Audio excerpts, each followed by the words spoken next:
The people can't be trusted, and legislatures can't be trusted. Democracy really is not for us. So when we look then also at this emergence of, well, neo-feudalism, help us explain the relationship to globalism. And Oh, I think just this past week, we've seen the adoption by the World Health Organization by, I believe it was 124 nations, including Canada, to adopt the pandemic treaty. I think it's about a 30-page document. You should read it. It's quite an eye-opener. It is binding in terms of how we respond to these things. And I'm not saying that we don't work together internationally, of course, but to give your sovereignty over to an organization like the World Health Organization, I have huge problems in terms of how that operated or didn't under the COVID-19 issues. But it's fascinating. There are many countries that did not sign the document, beginning with what's it called again? Oh, yeah, the United States, Russia, India, China, among well, these many aren't others. important countries. No, these are not important countries. So why is there a relationship between this whole notion that we've got the groups from these international bodies like the United Nations or Davos or the World Economic Forum? And I know it's complex, but that frankly work together as these kind of aristocratic elites who kind of say, well, democracy really is not for us, so we'll do the big workaround at the global level. Is that what's going on here with Well, I think this that's a new big feudal elite? that I think that's a big part of it. I mean, I think that there's the people can't be trusted, and legislatures can't be trusted. I mean, when you think about it, in this country, Legislatures. legislatures, in other words, the elected representatives are not, really shouldn't make these policies. I mean, you think about many of the policies that have been passed, let's say on environment, like let's say EV mandates.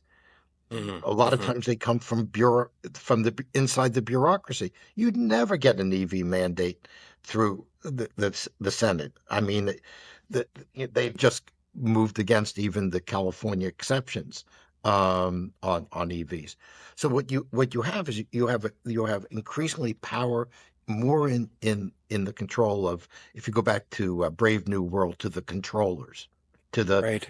people at the Hmm. very top, and they can Hmm. say, hey, our goal is a green, wonderful planet where everybody does well, but we're going to make that determination from on high.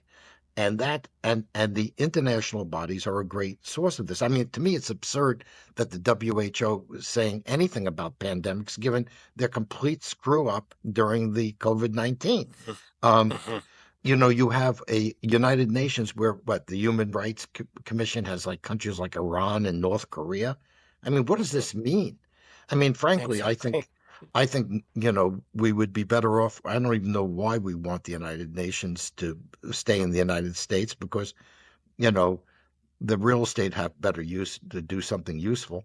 Um, and so I think that what you get is you get this sort of globalized economy, and of course, in economic terms, what's happened is the Chinese say, okay, yeah, we'll be part of this globalized economy, Hmm. but we're not, we're going to do it our way. And our way is Exactly. the state will decide what happens and what doesn't happen, and who has, Hmm. who builds and who doesn't build. I mean, it's a very, theoretically, neoliberalism worked. And I certainly think up until the 80s or 90s, it was kind of working. And because the country that was most disruptive at that time was Japan, and Japan was not a military threat. And eventually the Japanese backed down on a lot of issues. It's not the biggest concern. But you now have in China a power that is prodigious and has a great history, high level of innovation, um, and a lot of discipline. And that can't work if you allow that power to be a dominant power in a, in quote, free trading system. It's like sort of saying, well, you know what, we're going to have a crime-free society, run by the mafia. I mean, it's like, it's insane. But this is where we're gone, and the people at the top are going to be fine with this. You know, Hmm. nobody nobody who comes from the upper classes, goes to Harvard Business School, and works on Wall Street is going to lose their job in the near future to Chinese. But the factory worker might, the Canadian oil rigger might, if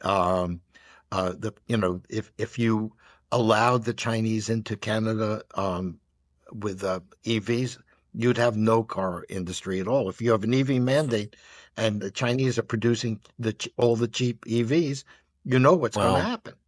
I mean, so so the so bottom but line this is this is sort of globalist perspective may have been a good thing up to a certain point, but now all the Western countries face, in many ways, diminishing economies, diminishing wealth, less opportunity. Um, so I think that we really have to think about doing things in a little bit different way. That continuing the way we've been continuing leads us to a feudal future in which the West is eventually overcome, predominantly by China, eventually by India.